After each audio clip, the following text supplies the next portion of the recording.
there's so many people that would gladly shoot that buck, you know? So, I mean, to me, you know, when we talk, 50, 80 inches, whatever this deer may be, the trophy isn't always, the inches. And that was what that was what I finally got out of that on Saturday was he texted me back later that night and said, some of the greatest memories have been with some of our smallest deer or some of our smaller deer,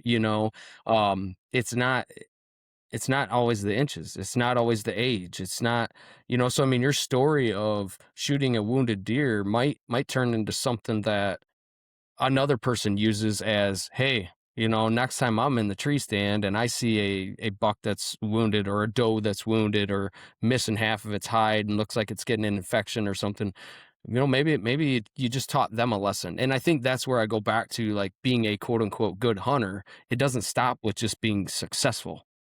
Right. Right. Yeah, that's something that on the other hand, I have seen I have shot a doe because where I hunt, I can get as many doe tags as I want, right? There's no, in the county that I live in, I can't get additional doe tags. So I've had in the past where the one specific example was an arrow basically opened up the guts of this doe, and I was walking, she was walking in front of me, and just like it was probably the previous night on a neighboring property.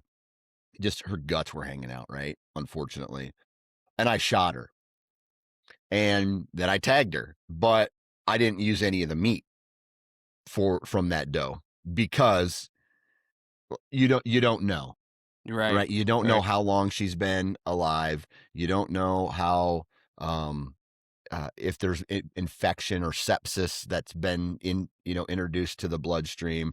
When I got up to her, she stunk really bad, like infection in guts and things like that. And I shot her, I called her in, I put I used my tag on that deer, but I also let her sit right where she died, and I didn't take any of the meat off of it, you know? And so that could potentially go against the rule of the law. And I'm guessing I should have probably, this was maybe 7 years ago, I probably should have removed her from the woods, but Right. I didn't, right? Yeah. I ended her life faster than her getting eaten alive by coyotes. The result was the coyotes that eat her, and the coyotes still ate her, but I was the one that killed her and ended her suffering. Are you going to have more buyer's remorse by shooting a wounded deer or by shooting a smaller buck? Yeah, I don't know. It because here's the thing, like we put a lot of time and energy into, we're not putting out the number of trail cameras that we're putting out. You're not planning the food plots specifically. Like if you were only a doe hunter, or the bucks in the United States only grew, the max that a deer ever grew was an 80-inch 8-pointer. People are not doing what they're doing today for 80-inch 8-pointers. You know No, what I mean? no. And so you're planning food plots to try to attract the biggest deer possible. I'm putting out cellular trail cameras and hunting weeks on end to try to get the biggest buck possible.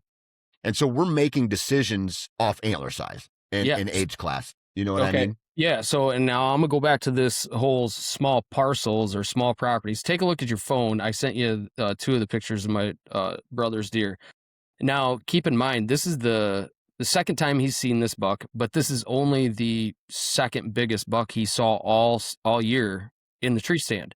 Um, to me, I mean, you almost have to be a judge of like what does your property produce anyways, like going back to the small properties, are you got to hunt within your means, so that's a whole nother topic, but as far as being ethical, or being a good hunter, I think you make the shot, whether it's a fawn, a doe, a buck, it now the gray area with all of it would be